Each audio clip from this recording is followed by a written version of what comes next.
Charlie Chaplin almost throws a baby into a sewer. 8 out of 10. As far as film goes, there are only a few key things that put the industry where it is today. There's this, and this, but almost nothing can compare to the importance of the king of the silent era. You got City Lights, Modern Times, The Great Dictator, Gold Rush. I mean, this is one of the most famous people to ever be in front of a camera ever. Only a few years ago, someone literally bought his hat for $140,000. But before the fame and the masterpieces, there was his first film, The Kid, which was made in 1921 and was against the studio's wishes. Now, this is not what made him as famous as he would later become, but it definitely launched him into that position so that he could later make those masterpieces. I think the most notable aspect of this specific film is the combination of comedy and drama. Now, the idea that a comedy could actually convey a message was a concept that hadn't really been explored back in 1921. I mean, look at this. 1 minute they're hitting each other over the head with bricks, and then 10 minutes later this kid is getting taken away to an orphanage. One of my favorite parts has got to be this dream sequence. I mean, it just depicts the undoings of man in such an oversimplified way. Hey, look! That's his 12-year-old future wife. Sorry, I worded that pretty poorly. She was 12 at the time, but don't worry, they don't get married until years later. 3 years later, to be exact. That aside, this film launched the career of one of the most influential figures in film history. It's simple, it's important, but most of all, it's actually pretty funny.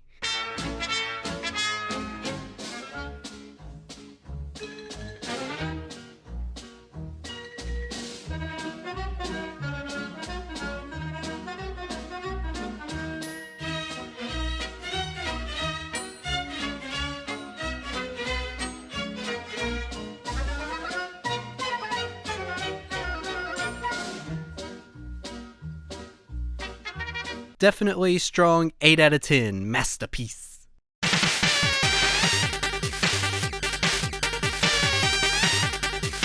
People live in the Cat in the Hat town for an hour and 40 minutes, the movie. Now, don't get me wrong, I like Jesse Eisenberg a lot. I thought he was really great in Batman v Super...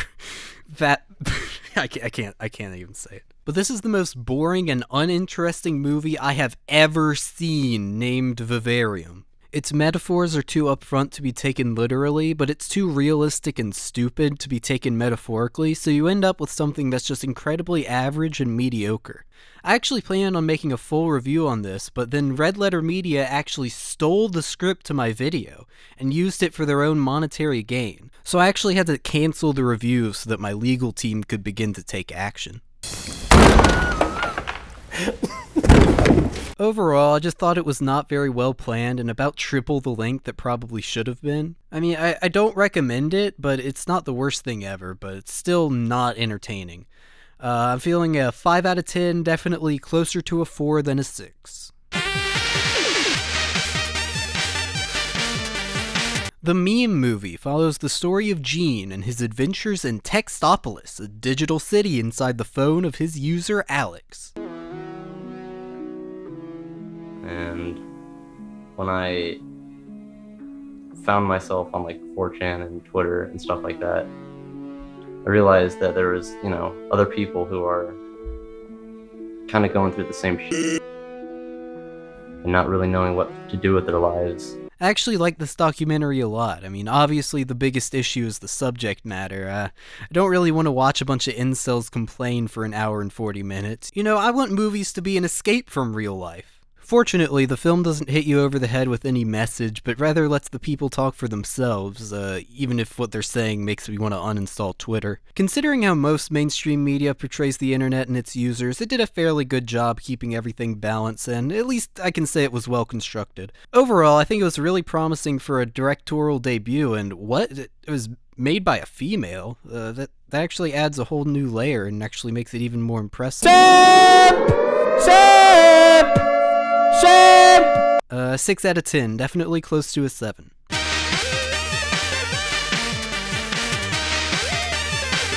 This was a pretty weird movie. There's a good bit of bad CGI, a not great twist, and some performances that I thought were a little bit off, but overall I still enjoyed it a lot. I mean, don't get me wrong, it's no Old Boy in terms of engagement, but the mystery was still interesting enough to carry my attention throughout the entire runtime. Combining a grounded murder mystery with these heavily supernatural elements doesn't seem like it would work very well, and it doesn't, but I was willing to put that aside for the entertaining ride that it provided. It was somewhat awkwardly paced, especially towards the ending, but it was overall a pretty fun experience. I definitely recommend this if you're looking for something different to watch. 6 out of 10.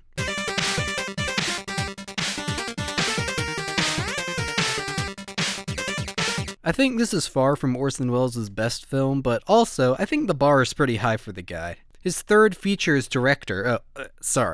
completed feature as director, Welles plays a high-ranking Nazi fugitive hiding in Connecticut while a war crimes inspector attempts to capture him.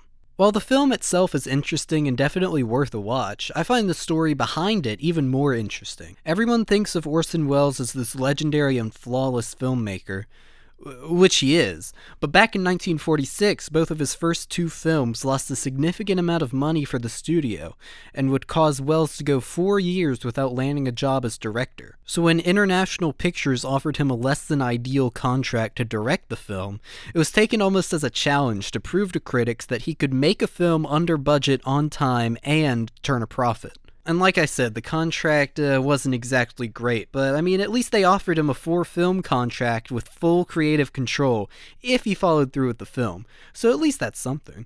Unfortunately for The Stranger, the studio retained that full creative control, cutting 32 pages of Welles' script and causing constant arguments. In fact, Welles stated that he felt that nothing in the film was his, which if you watch it you can tell that's pretty exaggerated. But either way, the film was completed on time and under budget and actually made a good bit of money for the studio, so I guess it all worked out in the end after all. Oh, except for International Pictures withdrawing their contract 2 weeks before the movie's release, with no reason given other than they thought the film would do poorly. Ah, the French champagne has always been celebrated for its excellence.